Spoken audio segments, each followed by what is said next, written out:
तो hey guys, कैसे हैं आप सब।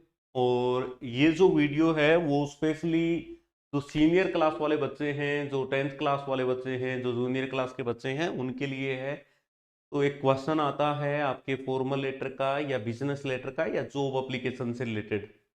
तो उस क्वेश्चन को अपने को कैसे सोल्व करना होता है। तो सबसे पहले अगर आपके दिमाग में एक चीज आ रखी है कि मैं अगर जॉब एप्लीकेशन से संबंधित कोई लेटर आया मेरे पास में तो मैं उसको यूं यूं लिखूंगा, वो बात तो बिल्कुल सही है। लेकिन कोई मैंने चार एप्लीकेशन याद कर रखी है, जॉब एप्लीकेशन याद कर रखी है, मैंने चार बिजनेस लेटर याद कर रखे हैं, तो डेफिनेटली आप एक बहुत ज्यादा गलत ट्रैक पे चल रहे हैं।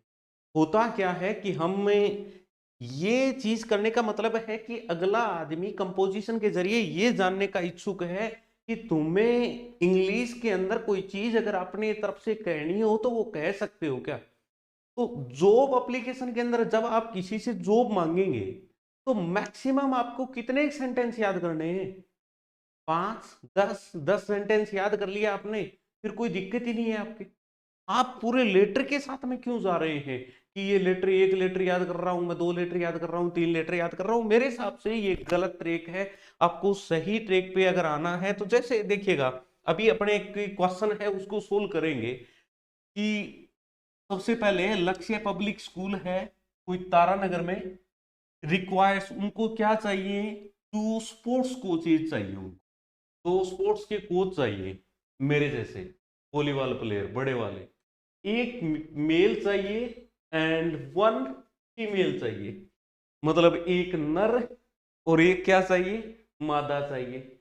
Each should be A degree holder, प्रत्येक के पास में ना डिग्री होनी चाहिए। अब जैसे मैं वॉलीबॉल का प्लेयर तो बहुत बड़ा प्लेयर हूं, लेकिन मेरे पास में वॉलीबॉल वाली डिग्री नहीं है।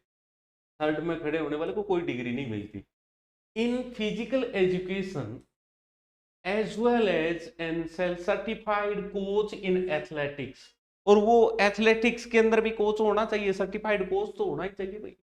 You have seen their advertisement, ये जो स्कूल वाले हैं ना, लक्ष्य पब्लिक स्कूल वाले, इनका एडवर्टाइजमेंट आप लोगों ने देखा and you know that you have these qualification. और तुम्हें तो पता ही है तुम्हारे अंदर वो क्वालिफिकेशन है। राइट एन एप्लीकेशन, आपको एक एप्लीकेशन लिखनी है अलोंग विद योर रिज्यूम, तुम्हारा साथ में उसके अंदर रिज्यूम भी डालना है। यू आर लक्ष्य, तुम्हारा नाम भी लक्ष्य है। अब तुम्हारी बात बन जाएगी क्योंकि तुम्हारा नाम भी लक्ष्य है, लक्ष्य पब्लिक स्कूल के अंदर ही डिमांड हो रही है। एक तो यही चीज तुम्हारे साथ में हो जाएगी भाई, मैं तो तुम्हारे साथ में काम ऐसे ही करने वाला हूँ। आपका एड्रेस है, वो एड्रेस कुछ इस प्रकार का है, M114 जोटा कॉलोनी। कई बार ये कॉलोनी जैसे प्रसिद्ध हो जाती है। मान लो कोई के जैसे घर होते हैं, 5 10 घर होते हैं, एक घर के अंदर कोई जोटा रख रहा है या एक घर के अंदर कोई घोड़ी रख रहा है, कोई घोड़ा रख रहा है, तो उनको वो इसी नाम से पुकारने लग जाते हैं कि अच्छा थारो घर बैठा है कि जटा जोटोरा के ग्रेव है। तो वो जोटा कॉलोनी तारानगर के अंदर है। तो ये आपका एड्रेस हो गया। एड्रेस कुछ भी हो सकता है, यहाँ पे है ना, आप बड़े से बड़ा नाम लिख दो भाई। कोई भी एक बढ़िया कॉलोनी का नाम निकाल दो, वो रख दो सी। कोई नगर बना लो, शांति नगर बना लो, उत्तम नगर बना लो, जो भी नगर बनाना है वो नगर बना लिया अपने ने। सबसे पहले आप यहाँ पर ऊपरी ऊपर जो एड्रेस डाला है वो एड्रेस डाल दिया। ये हालांकि टाइपिंग मिस्टेक हो सकती है, ये एड्रेस है वो ऊपरी ऊपर इस साइड में आएगा बाएं हाथ की तरफ। जो आदमी खुद लेटर लिख रहा है, मान लो ये लेटर अभी मैं लिख रहा हूं और मैं लक्ष्य हूं इस क्वेश्चन के अकॉर्डिंग, तो सबसे पहले ऊपर मैं अपना एड्रेस डाल दूंगा, M114 झोटा कॉलोनी तारानगर। फिर उसके बाद में एक लाइन छोड़ के आप आज की डेट डाल दीजिए। तो आज की डेट हो गई 19 दिसंबर 2023। फिर उसके बाद में आप ये किसको लिख रहे हो, आप द प्रिंसिपल को लिख रहे हो। कौन से प्रिंसिपल को, लक्ष्य पब्लिक स्कूल वाले प्रिंसिपल को जो तारानगर के अंदर है, क्योंकि जॉब के लिए एप्लीकेशन आप इन्हीं के पास में भेज रहे हैं ना। अब यहाँ पे आप अपना सब्जेक्ट यहाँ डाल दें। सबसे पहले ऊपरी ऊपर सब्जेक्ट क्या है, ये चीज ये सेम रहेगी कि application for the post of अब वो क्वेश्चन के ऊपर डिपेंड करता है कि पोस्ट किस चीज की डिमांड की जा रही है। ये इतनी तो सब्जेक्ट के अंदर जॉब एप्लीकेशन के अंदर सेम ही रहेगी कि application for the post of. अब किस चीज की डिमांड है कि स्पोर्ट्स कोच की डिमांड है ना उसमें, तो स्पोर्ट्स कोच क्वेश्चन के अंदर से निकाला है अपने ने। अब यहां से अब ये मैन शुरू करेंगे अपने डियर सर सब्जेक्ट के नीचे ले आए। ये हालांकि दोनों ही तरीके सही होते हैं, लेकिन सब्जेक्ट को जो ज्यादा प्रचलन में है वो ये तरीका है कि हम सब्जेक्ट को डियर सर से या डियर मैडम से पहले लिख देते हैं। तो dear sir, with reference to your advertisement, आपने जो एडवर्टाइजमेंट दिया था ना न्यूज़पेपर के अंदर सामने वाले, उस प्रिंसिपल को याद दिला रहे हो तुम। विद रेफरेंस उसके संदर्भ में है ये, टू योर एडवर्टाइजमेंट आपके वाले उस एडवर्टाइजमेंट के संबंध में, उस विज्ञापन के संबंध में, इन टाइम्स ऑफ इंडिया, उस अखबार में दिया था आपने, टाइम्स ऑफ इंडिया वाले के अंदर, दैनिक भास्कर के अंदर, राजस्थान पत्रिका के अंदर जो आपने दिया था। कौन सी तारीख को दिया था आपने? 7 दिसंबर को दिया था। अब ये नजदीक की लिख देना, 17 दिसंबर। अब आप तो 17 दिसंबर लिख रहे हो ना, इसका मतलब आप सचेत हैं इस पोस्ट की, आपको जरूरत है, और अभी आपने देखा और आज आपने लेटर लिख दिया 17 दिसंबर 2023। इनवाइटिंग, उसमें आपने क्या इनवाइट किया है? एप्लीकेशंस को for the position of A sports coach. उसमें आपने स्पोर्ट्स कोच की जो पोस्ट होती है उसके लिए आपने जो एप्लीकेशन है वो मांगी है, और वो मैंने देखा है। वो देखा क्या चीज, कहां से देखी है आपने, कौन सी तारीख को देखी, सबसे पहले ही पहले शुरुआत में अपने वो चीज डाल देंगे। अब यहां पे आपने क्वेश्चन के अंदर देख लिया स्पोर्ट्स कोच वाली, तो वो स्पोर्ट्स कोच वाली हो गई। अब ये चीज बताइए, ये चीज यहां से लेके यहां तक वाली चीज है, वो कोई भी एप्लीकेशन हो, कोई भी चीज की पोस्ट हो, उसके लिए आपको डालनी पड़ जाए, ये सेम डालनी है आपको। चाहे वो स्पोर्ट्स कोच की भर्ती हो रही हो, चाहे वो चार्टेड अकाउंटेंट की भर्ती हो रही हो, किसी की भी भर्ती हो रही हो, आपको अगर उसमें इंटरेस्ट है तो सबसे पहले शुरुआत में मेन बॉडी के शुरुआत में आप ये बताने का प्रयास करें कि आपको पहली बात तो पता कैसे चला कि हमारे यहाँ पे ये पोस्ट खाली है। तो आपने वो न्यूज़पेपर के अंदर देखा, कौन सी डेट को देखा, तो उस डेट को आपने देखा, उसमें आपने इनवाइट कर रखा है और मैं उसके अंदर इंटरेस्टेड हूं। अब देखिएगा, I hear by offer my candidature, मैं यहां पर अपने आप को एक कैंडिडेट के रूप में देखता हूं और मेरी जो योग्यता है वो इसके लिए, फॉर द सेम, इस पोस्ट के लिए। I hold a bachelors degree, मेरे पास में बैचलर वाली डिग्री है इन फिजिकल एजुकेशन के अंदर, from Delhi university, Delhi university से। अब आपने ये सारी चीजें डाल देनी है। आई हैव रिसेंटली कंप्लीटेड, मैंने अभी हाल ही में, रिसेंटली का मतलब हाल ही में, कंप्लीटेड पूरा कर चुका हूं मैं, डिप्लोमा, मेरा जो डिप्लोमा है इन स्पोर्ट्स डेवलपमेंट, स्पोर्ट्स का जो डेवलपमेंट होता है, from Sports Authority of India, Sports Authority of India से, and am now a certified coach, और इस समय मैं एक सर्टिफाइड कोच हूं, प्रमाणित हो चुका हूं कि मैं कोच हूं। I have the required knowledge, मेरे पास में जितनी नॉलेज की आपको आवश्यकता है ना वो सारी है मेरे पास में, and skills of teaching techniques, इसके अलावा मेरे पास में टीचिंग की टेक्निक्स भी हैं। मान लो बीच में आपको जरूरत पड़ेगी ना, तो मतलब एक तो हमें ये चीज ध्यान में रखनी है कि स्पोर्ट्स कोच जो होता है ना उसका मतलब केवल इतना सा नहीं है कि वो केवल खिला सकता है, भगा सकता है, दौड़वा सकता है, प्रेयर करवा सकता है केवल क्लास के अंदर, ये चीज नहीं है। वो सबसे ज्यादा उसका जो रोल होता है वो एज ए मोटिवेशनल स्पीकर का रहता है गेम वगैरह के अंदर। तो इसके अंदर ये क्वालिटी भी होनी चाहिए, टीचिंग क्वालिटी भी होनी चाहिए। तो टीचिंग टेक्निक्स है, मैनेजमेंट है उसके पास में, ट्रेनिंग प्रोग्राम्स, और वो ट्रेनिंग प्रोग्राम्स भी हेल्ड कर सकता है, बहुत सारी एक्टिविटीज के अंदर, ये कहने का मतलब है इन स्कूल वालों के काम आ सकता है। I am an avid footballer, मैं एक फुटबॉलर भी हूँ, बहुत शानदार फुटबॉलर हूँ, पुराना वाला। I am hard working and organised. अब ये सेंटेंस ऐसे सेंटेंस हैं जिनको आप बिल्कुल, चाहे वो कोई भी प्रकार की स्पोर्ट्स से रिलेटेड अगर एक्टिविटी आपकी मांग रखी है, तो इसमें ये चीज है कि I am hard working and organise.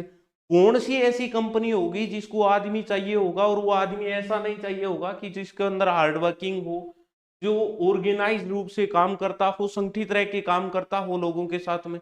Her company को, हर स्कूल को, हर क्षेत्र में, हर डिपार्टमेंट को ऐसे लोगों की आवश्यकता होती है जो हार्ड वर्कर होते हैं। तो ये अगर आपने अपने अंदर क्वालिटी डाल दी, ये सेंटेंस के अंदर ये चीज आप डाल रहे हो ना कि आप हार्ड वर्कर हैं, तो ये चीज कोई भी प्रकार की पोस्ट हो, इन सब के ऊपर अप्लाई होती हैं ये चीजें। एज रिगार्ड्स माई क्वालिफिकेशन, मेरी क्वालिफिकेशन को देखते हुए, एंड एक्सपीरियंस, और मेरे एक्सपीरियंस को देखते हुए, I am enclosing my biodata to enable you to make me an assessment of my suitability for the given post। ये जो पोस्ट दी गई है, इसके लिए मैं सबसे उपयुक्त कैंडिडेट आप सबके लिए साबित हो सकता। ये चीज अगले को हमें विश्वास दिलाना है। इन case my application is considered, याद रखिए, अगर स्कूल वालों आप लोगों ने मेरे पे जरा सा भी ध्यान दिया ना, मेरी एप्लीकेशन के ऊपर आप लोगों ने ध्यान दिया, I shall be available for the interview, तो मैं इंटरव्यू के लिए उसी समय आपको उपलब्ध हो जाऊंगा। अगर आप मेरी जो एप्लीकेशन है उसके ऊपर कंसीडर करते हो, तो मैं इंटरव्यू के लिए अवेलेबल हो जाऊंगा। आई एश्योर यू, मैं आप एट एनी टाइम, किसी भी समय, सुटेबल टू यू, आपको सुटेबल होना चाहिए। हम तो फ्री बैठे हैं, तभी तो आपके पास में मांग रहे हैं कि भाई हमें ये नौकरी दे दो। तो जो भी टाइम होगा उस टाइम के ऊपर आप कहोगे, उस समय आप अगर मेरे साथ में इंटरव्यू करना चाहें तो मैं उसके लिए तैयार हूँ। इफ ये लाइन कि I shall be available for the interview, या in case my application is considered, अब ये लाइन यहां से लेके यहां तक बड़ी जरूरी नहीं है कि आप स्पोर्ट्स वाले के अंदर डालें, आप किसी भी प्रकार के जॉब वाले लेटर के अंदर, जॉब वाले एप्लीकेशन के अंदर डाल सकते हैं ये लाइनें। यहाँ पे हमें मेन चीज क्या है, मेन चीज शुरुआत में मैं एक ही चीज बताने की कोशिश कर रहा हूं इस क्लास के अंदर, कि आपको वो चीजें नहीं करनी है कि मेरे 5 लेटर याद हैं, मेरे 10 लेटर याद हैं। आप ये देखिए कि जॉब एप्लीकेशन से रिलेटेड कॉमन लाइंस आपके कितनी याद हैं, काम एग्जाम पेपर में वो आएंगी। ये 5 लीटर याद है, ये 10 लीटर याद है मेरे, ये चीजें अभी एक बार के लिए हैं। 15 दिनों बाद में कोई पूछेगा, फिर वही चीज दोबारा पढ़नी है। और ये अगर 10 लाइनें आपने एकदम बिल्कुल कॉमन लाइनें तैयार कर रखी हैं, डेफिनेटली आप लोगों से बहुत आगे चल रहे हैं। विश्वास रखिए अपने आप पे। If utmost dedication, if I selected, I assure you that I shall work with utmost dedication. पक्का विश्वास दिलाता हूं कि अगर मेरा सिलेक्शन हो गया तो बहुत ज्यादा, मतलब जितना ज्यादा हो सकता है ना मेरी तरफ से डेडिकेशन हो सकता है, मैं मतलब पूरी तरीके से डेडिकेटेड आदमी तो हूं मैं। डेडिकेशन के साथ में, समर्पण भाव के साथ में मैं काम करूंगा, and hoping for a favourable response. और आपकी तरफ से आशा करता हूँ, इतनी सारी चीजें मैंने आपको बताई है ना, मेरे अंदर इतनी इतनी क्वालिटी है, तो अब आप फेवरेबल जो रेस्पॉन्स है, जिसके अंदर मैं खुश हूं, मेरे पक्ष का जो रेस्पॉन्स है वो आप जरूर देंगे, इस प्रकार की मुझे आशा है। योर्स फेथफुली, आपका आभारी। अब आपने आपका नाम डाल दिया लक्ष्य, अब यहाँ पे आपने लक्ष्य नाम डाल दिया। अब आप उससे के साथ में एनक्लोजर कर रहे हैं आपका बायोडाटा। बायोडाटा के अंदर आपका नाम लक्ष्य है, एज आपने आपकी बता दी, father's name late Devkaran Gudaniya, address आपने अपना वही एड्रेस रखना है, M 114 जोटा कॉलोनी तारानगर। जो टेलीफोन नंबर है वो आपने अपना डाल दिया, ईमेल आईडी डाल दिया आपने, नेशनलिटी इंडियन है। अब आपने अपनी जो क्वालिफिकेशन है, एकेडमिक क्वालिफिकेशन हो चाहे वो प्रोफेशनल क्वालिफिकेशन हो, एक्सपीरियंस हो, वो सारी चीजें जो रेज्यूम जैसे बनता है वैसे ही अपने रेज्यूम ऐसे ही बनता है, इसके अंदर आपने डाल देना है। एक्सपीरियंस याद रखिए, ये चीजें जरूर से ऐड होनी चाहिए जॉब एप्लीकेशन के साथ में। जब तक आप एक्सपीरियंस से को शेयर नहीं करेंगे और साथ में उनके लास्ट में आप रेफरेंस, दो लोगों का रेफरेंस जरूर दें। वो कोई भी हो सकते हैं, दो लोगों का रेफरेंस जैसे यहाँ पे दे दिया। एक लैंग्वेज आप कौन कौन सी जानते हैं, तो आप याद रखिए कोच हैं तो आपको हिंदी भी आनी चाहिए, आपको इंग्लिश भी आनी चाहिए। अब बहुत से शानदार स्कूल है तो वहाँ पे बच्चों को इंस्ट्रक्शन है वो दोनों ही प्रकार से देने होते हैं। मैक्सिमम वर्ड्स जो हैं वो इंग्लिश के भी आप काम में ले सकते हैं। बाकी कोच कैसे कैसे शब्द काम में लेते हैं, कौन कौन सी भाषा काम में लेते हैं, वो लोग जो खेल से रिलेटेड होते हैं वो बहुत अच्छी तरीके से जानते होंगे। तो दो भाषाओं के अंदर और तीसरी अपने खुद वाली भाषा के अंदर वो कुछ भी कह सकते हैं। डॉक्टर राजेश प्रिंसिपल है, इनका रेफरेंस दे दिया। डॉक्टर अनिल एचओडी है सीता स्कूल तारानगर से, उनका आपने दे दिया।